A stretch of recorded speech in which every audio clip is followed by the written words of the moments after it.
Well, I grew up in a home that everyone thought everything was okay. My family was outgoing, at least my mother was, with neighbors and family members and friends. But our normal life as a family was a lie. My dad was an abuser, sexually abused. My mom was an emotional and sometimes physical abuse. My dad sexually assaulted me from age 3 years up to around 13, and then later on when I was around 18. My mom, she kept telling me that how much I ruined her life, and she repeated that often. It was rough. I got to the point where I hated myself, and I hated God.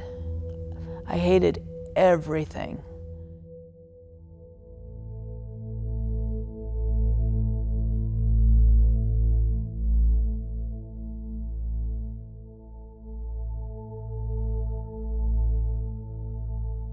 The first time I thought about suicide was when I was in high school.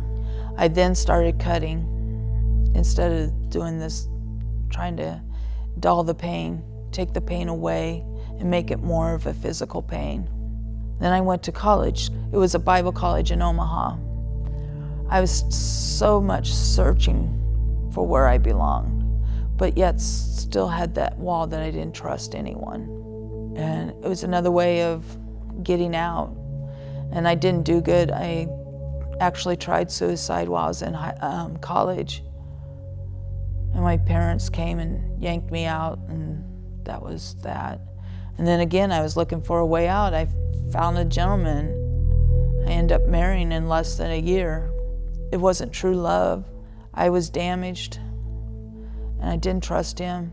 And after 4 years of a rocky marriage, we got divorced. I was suffering really bad from depression. And again, I tried suicide. And I told my ex-husband to take care of the kids for right now. And he ended up going for custody and won because I wasn't mentally stable. I was living on the streets, living with friends, crashing on their couch or whatever for several times. Not really having much contact with my family, not seeing the kids as much as I should. Probably over the few years, I tried suicide 10, maybe 15 times, being hospitalized, and I didn't understand why it couldn't end. I met with a friend that I hadn't seen for several years. Her and another friend invited me to go to Point of Grace and talk to Lori. And I did, but I was angry. I was angry before I even walked into her office. Well, I swore I would not go to church after that again because I was so angry. And then I tried suicide again, and I was in lockdown. And lo and behold, who shows up? Lori does.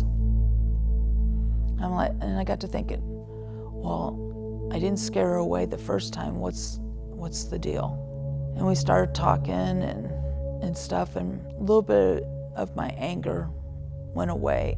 Or I started letting her in, I guess that's the best way of putting it. She helped me out of the situation where I was living, where I actually had an apartment, a place of my own. And that hadn't been the case for several years. We went to Point of Grace off and on for a couple years. Still angry, very angry at God. It's like, why? Why does everything happen? When I grew up, I didn't have what you call real love. And I was searching for that acceptance, but I didn't know how to reach out. Lori set up for a couple, Don and Jeannie Chapman, to come take me to church. And we started out going I started going pretty regularly to Point of Grace, and I was like, this is okay, I suppose. And I'd just sit at my table, not talk to anyone, just look around, going, why is anyone talking to me? Instead of me reaching out, I expected them to come to me.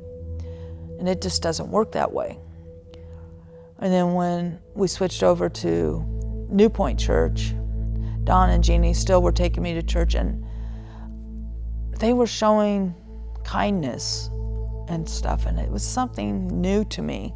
I mean, I got it from Lori, and I kind of expected that as a pastor, but other people were showing kindness, and I was like, this is kind of different.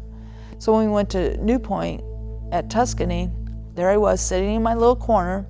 Someone said hi, I said hi. Other than that, I didn't reach out. I was still, that wall was so much, and the anger was still there. Probably one of the best things was Don and Jeannie were at the table, and we were talking about small groups, and Lori's like, you should ask them. I bet you they would let you join their small group. And that took a lot of energy, but I asked, and they're like, oh, sure, why not? Why haven't we had you here before? And so I was like, oh. And so that brought it into a new world of people that weren't judging me. And then I started meeting with Lori more, and we talked for a little bit, and we did some things, but then she decided, or she recommended, going through Christ Life. And I had heard a little bit about it, but not much. When we first started it, she said it'll be difficult. We went clear back to the beginning and relived everything. But through it, I was dealing with the anger, and I was mad at God, and I was putting that down, and, mad at my mom, mad at my dad. And as getting close to the end of the first phase, I started seeing a change. I learned that God loved me, that people loved me. And through New Point and through my small group, I found out that I was loved, and they showed love, and it was amazing. And the more I was in the small group, the more I'd talk a little bit, that was kind of difficult for me. And start reaching out, and I started praying and asking forgiveness and letting God into my life. And Christ Life was helping so much, made the walls come down through the weeks and weeks of dealing with the past, something that I had never done before. I found out He was an amazing, amazing Father, and I thank Him every day, because without Him I would not be healed. And I truly believe I'm being healed by God. My love and understanding of God is so much clearer. He has changed my perspective on life. Life is wonderful. Yeah, you have pitfalls, but He's right there. And He changed my way of thinking about people. I deal with people totally different than what I used to. How I look at it, it's I need to reach out to people. If I want people to reach out to me, I need to reach out to people. And by reaching out to people, I want them to see what Christ has done in my life, how He has changed it to be a better person, a better friend. I have taken the wall down so much, because of what Christ has done, and realized that people are not there to hurt me. It was not an easy path. Christ Life is really hard, and I wanted to give up many times. And I'm so glad that I went through it, because I don't think I'd be where I am today if it wasn't for Christ Life and the people from this church and my small group showing me what true love is. I'm Pat Evans, and I have an impossible story.